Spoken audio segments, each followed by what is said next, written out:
तपाईको जीवनको मूल्य बढ्नुपर्छ। जसरी सुनको भाव बढेको झैँ जब तपाईको लाइफ पनि माथि माथि जान्छ, त्यति नै तपाईको जिन्दगीबाट प्रभाव अरूलाई हुनेछ। तर फेरि तपाईको मूल्य जब घट्दै जान्छ, मानिसहरूले तपाईलाई पत्याउँदैन, भरोसा गर्दैन। सानोमा मैले सुन्थे एउटा भनाइ थियो, किन रुन्चिस मङ्गले आफ्नै ढङ्गले भनेर। त्यो हाम्रो हातमै छ कि हामी आफूलाई मूल्यवान बनाउने कि हाम्रो मूल्यलाई घटाउने भनेर। आज म तपाईलाई 10वटा यस्तो सिम्पल बानीको कुरा गर्नु चाहन्छु। तर त्यो हामीलाई सिम्पल लाग्छ, साधारण लाग्छ, तर त्यसले हाम्रो मूल्य, हाम्रो आदर अरूको नजरबाट घटाइरहेको हुन्छ। 1 नम्बर, ब्रेकिङ योर प्रमिसेस। हामीले मान्छेलाई हातमा राख्नुको निम्ति कतिचोटि हामीले वाचा गरी पठाउँछौँ। म तिमीलाई यो गरिदिनेछु, म भोलि ल्याइदिनेछु, पर्सि म यो गरिदिनेछु। अनि जब यो वाचाहरू तपाईँको मुखबाट रिलिज हुन्छ, अरूले त्यो कुरालाई मजाले पक्रेर राखेको हुन्छ। कतिले त कल्पना गर्नु थाल्छ, फल्नाले दिन्छु भन्नुभएको छ, फल्नाले गरिदिन्छु भन्नुभएको छ भनेर। तर जब तपाईँले वाचा गरेको कुरा पुरा गर्नुहुन्न, तब त्यहाँ भरोसा टुट्छ। अनि कतिलाई बोलेको शब्दको कुनै पनि मतलब हुँदैन। उसलाई पनि म यो गरिदिन्छु भन्छ, उसलाई पनि म त्यो गरिदिन्छु भन्छ, फल्नालाई पनि भनेको हुन्छ, कतिलाई भनेको हुन्छ। तर जब तपाईँले आफ्नो बोलेको वाचाहरू पुरा गर्नुहुन्न, त्यहाँ भरोसामा तपाईँको दाग लाग्छ, चरित्रमा दाग लाग्छ, अरूले तपाईँमा भरोसा गर्नु सकिँदैन। एज अ रिजल्ट तपाईँको मूल्य घट्यो। तपाईँलाई लाग्छ केही हुँदैन सुरुमा, तर यो 1 साल, 2 साल, 3 साल, 4 साल, 5 साल हुँदै जान्छ। अन्तमा कस्तो राम्रो राम्रो व्यक्तिहरूले पनि तपाईँलाई पत्याउनु छोडिदिन्छ र दुःख तपाईँलाई हुन्छ। यसैले यदि तपाईँ बाँच्न चाहनुहुन्छ भने कम बोल्नुहोस्, तर बोलेको कुरा पुरा गर्नुहोस्। 2 नम्बर, कन्स्टेन्टली मेकिङ एक्सक्युजेस।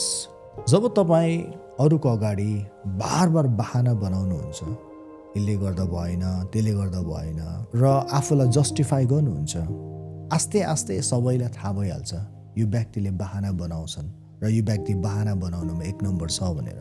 तपाईँले सुन्नु भएको होला, जसको चाहना हुँदैन त्यो व्यक्तिले बहाना बनाउँछ। र जिन्दगीमा रिजल्ट, जीवनमा अगाडि बढ्नु छ भने हामीले बहाना बनाएर हुन्न। घाम लागोस् कि पानी परोस्, दुःख होस् कि सुख होस्, वातावरण ठिक होस् कि नहोस्, तर पनि क्यारेक्टर भएको व्यक्तिले चाहिँ बहाना बिना काम गरिहाल्छ। तर जब बहाना बनाउँछौँ, त्यसले अरूलाई यो सन्देश पुग्छ कि यो व्यक्तिमा क्यारेक्टर छैन, यो व्यक्तिलाई भरोसा गर्न सकिँदैन। र यो बहाना बनाउने बानीले पनि तपाईँको मूल्यलाई तल पारिदिन्छ र अरूले तपाईँलाई पत्याउनु छोड्छ, आदर गर्नु छोडिदिन्छ। 3 नम्बर, अरूको कुरा काट्ने। अरूको कुरा काट्ने मानिसहरू कोही पनि उँभो लागेको छैन। र बुद्धिमान व्यक्तिले त त्यो व्यक्तिको सङ्गत छोडिदिइहाल्छ, किनभने बुद्धिमानीहरूलाई अगाडि नै थाहा हुन्छ, यसले आज मेरो उपस्थितिमा मेरो छेउमा उसको कुरा काटिरहेछ भने आउँदो दिनमा यसले मेरो कुरा पनि काट्छ। सो समुद्रको पानी नुनिलो छ कि छैन भनेर चाख्नुको निम्ति जम्मै समुद्रको पानीलाई पिउनु पर्दैन, 1 थोपा पानी पिउनुहोस्, थाहा भइहाल्छ। त्यसरी नै कुरा काट्ने व्यक्तिमा यही सन्देश हुन्छ कि उसलाई चाहिँ भरोसा गर्न सकिँदैन।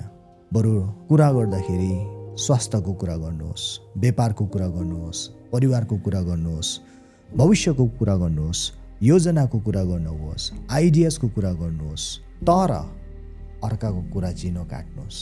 जब तपाईँले अर्काको कुरा काट्नुहुन्छ, तपाईँको मूल्य फेरि तल जान्छ, किनभने बुद्धिमती व्यक्तिलाई थाहा भइहाल्छ अगाडिबाट नै, फल्लालाई टोक्ने कुकुरले मलाई पनि टोक्छ भनेर। यदि तपाईँ भरोसालाई कायम राख्न चाहनुहुन्छ भने चाहिँदो कुरा बोल्नुहोस्, that's it. 4 number, interrupting while they speak. अरू बोल्दा तपाईँ बिचमा जबरजस्ती बोल्नुहुन्छ भने पनि तपाईँको मूल्य घट्छ। त्यसको मतलब तपाईँले कम्प्लिटली नबोल्नु भनेको होइन, बोल्नुहोस्, तर अरूलाई पहिलो प्राथमिकता दिनुहोस्। तर यी व्यक्तिहरूले किन आफ्नो आदर, इज्जत गुमाउँछ भने यिनीहरू अरू बोलिरहेको बेलामा बिचमा स्वाट्टै पसेर आफ्नो आवाजले उनीहरूको आवाजलाई दबाउनु खोज्छ। त्यो राम्रो होइन। अब तपाईँ भन्नुहुन्छ मेरो हृदय सफा छ। यस तपाईँको हृदय सफा होला, तर जब अरूहरू बोलिरहेको बिचमा तपाईँ जबरजस्ती पस्नुहुन्छ भने त्यसले के जनाउँछ भने तपाईँको आवाज चाहिँ महत्त्वपूर्ण हो र उनीहरूको आवाज चाहिँ केही पनि होइन भनेर सन्देश पुगाउँछ। र उनीहरूले मनमनमा यो सोच्न थाल्छ, यो मान्छेले आफूलाई चाहिँ भयङ्कर सोच्छन् र हामीलाई चाहिँ केही पनि नसोच्दो रहेछ भनेर डिसरेस्पेक्ट सुरु हुन्छ तपाईँप्रति। त्यही कारणले गर्दाखेरि बोल्नुहोस् तर अरूलाई मौका दिनुहोस्।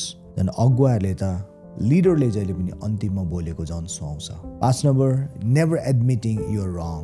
यदि तपाईँले जीवनभरि मैले गल्ती गरेकै छुइनँ भन्नुहुन्छ भने इदर तपाईँले ढाँट्नु भएको कि तपाईँले कोसिसै गर्नु भएको छैन।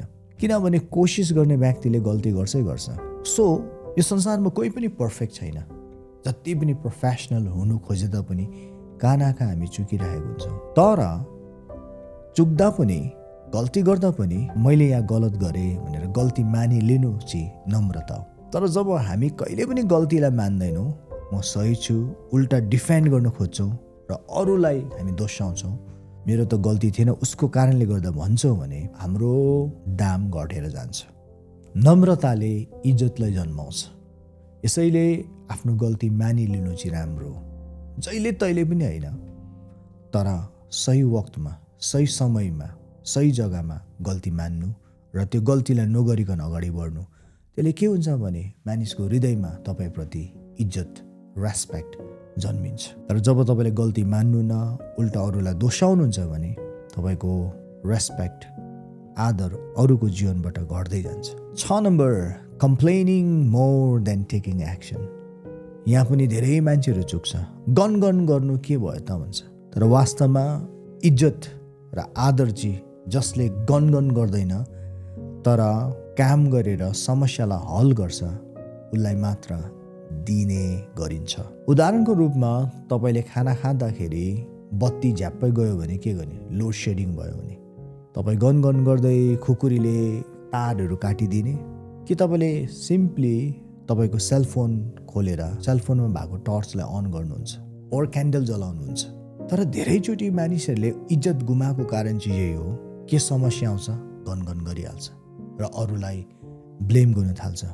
तर जब तपाईँले गनगन नगरिकन त्यो समस्यालाई समाधान गर्नुहुन्छ, हो खाना खाँदाखेरि लाइट गयो, लाइट जति उज्यालो नहोला तर एटलिस्ट मोबाइलको सेलफोनको टर्चले त उज्यालो अलिकति हुन्छ। त्यति बेला धेरै प्रब्लम सल्भ हुन्छ। र जब तपाईँ कम्प्लेन कम गर्नुहुन्छ र प्रब्लमलाई, समस्यालाई हल गर्नुहुन्छ, इज्जत बढ्दै जान्छ। तर जब तपाईँ समस्यालाई हल गर्नुहुन्न तर उल्टा गनगन गर्नुहुन्छ भने तपाईँप्रतिको इज्जत घटेर जान्छ। 7 नम्बर, बिङ लेट। तपाईँलाई जहाँ बोलाउँदा पनि तपाईँ लेटमा पुग्नुहुन्छ भने त्यसको मतलब अरूको समयप्रति तपाईँको कदरै छैन। सो अन टाइम भएको एकदम राम्रो। अरूको समयलाई आदर गरौँ। यस 10 मिनट या 15 मिनट पर्खाउनु, त्यहाँदेखि पुगेपछि फेरि thank you for your patience भन्नुहोला। त्यसले पनि धेरै मनमा सुकुन, शान्ति महसुस हुन्छ। यति भनिदियो भने पनि अरूको समयलाई हामीले कदर गर्नुपर्छ यदि तपाईँ इज्जतलाई सम्हालेर राख्न चाहनुहुन्छ भने। 8 number, speaking negatively about yourself. Self criticism destroys respect. कतिजनाले अरूको कुरा काट्छन् तर कतिजनाले आफ्नो इज्जत गुमाएको कारण चाहिँ आफ्नो कुरा काटेर म नराम्रो, म त गरिब, म त भाग्य फुटेको, म त यस्तो त्यस्तो। उनीहरूलाई के लाग्छ भने जब यिनीहरूले नेगेटिभ कुरा आफ्नो विषयमा गर्यो भने अरूले दया गरेर सहायता गर्छ भने सोच्छन्, तर तपाईँ एक्लो बन्नुहुन्छ। त्यही कारणले गर्दा आफ्नो विषयमा गलत कुरा नबोल्नुहोस्। जब तपाईँले आफ्नो विषयमा गलत कुरा बोल्नुहुन्छ, मेरो त जिन्दगी राम्रो छैन, मलाई कसले माया गर्दैन, म त एक्लो छु, म त बिचारा, म सक्दिनँ, मेरो बुद्धि छैन, मेरो यो छैन, मेरो त्यो छैन भन्नुहुन्छ, सायद तपाईँलाई लाग्छ कि अरूले तपाईँलाई माया गर्छ। अरूले तपाईँप्रति भएको आदर पनि खोसेर लगिदिन्छ। 9 नम्बर जुम, treating other people differently based on their status.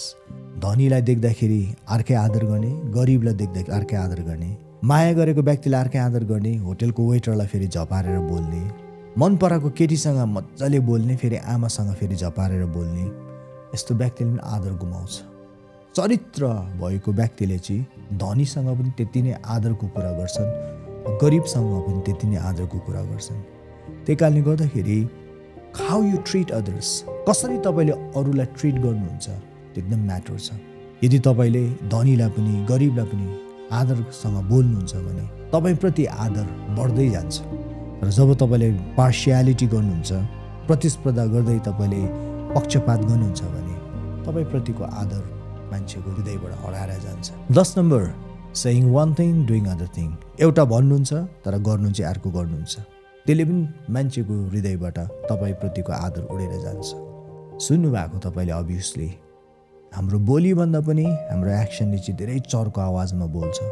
केही नबोल्नुहोस् तर हाम्रो एक्सनबाट नै अरूलाई थाहा भइहाल्छ हामी कुन प्रकारको व्यक्ति हो भनेर। सो वास्तवमा तपाईँले के बोल्नुहुन्छ तपाईँ त्यो हुनुहुन्न, तर तपाईँ अरिजिनालिटीमा चाहिँ तपाईँले के गर्नुहुन्छ त्यो तपाईँ हुनुहुन्छ।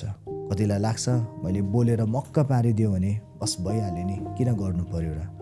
त्यो डुप्लिकेट हो, फेक हो। मान्छेले वास्तवमा अरिजिनल कुरालाई मात्र आदर गरिन्छ, इज्जत अरिजिनल कुरालाई दिन्छ। तर जब हामी बोल्छौँ एउटा कुरा, गर्छौँ अर्कै कुरा भन्यो भने हामी डुप्लिकेट भइहाल्छौँ। र डुप्लिकेट व्यक्तिलाई मान्छेले आदर गर्दैन। सो तपाईँ अरिजिनल रहनु चाहनुहुन्छ भने जे बोल्नुभयो त्यही गर्नुहोस्। तपाईँको अडियो, तपाईँको बोली र तपाईँको भिडियो, तपाईँको एक्सन मिल्नु पर्यो। जहाँ अडियो र भिडियो मिल्छ उसको पर्सनालिटीमा त्यो व्यक्तिले विशाल आदर पाउँछ र भरोसा पाउँछ। Thank you so much. हामीसँग सम्पर्क राख्न चाहनुहुन्छ भने इमेल र वाट्सएपमा तपाईँले हामीसँग सम्पर्क गर्न सक्नुहुन्छ। Thank you so much.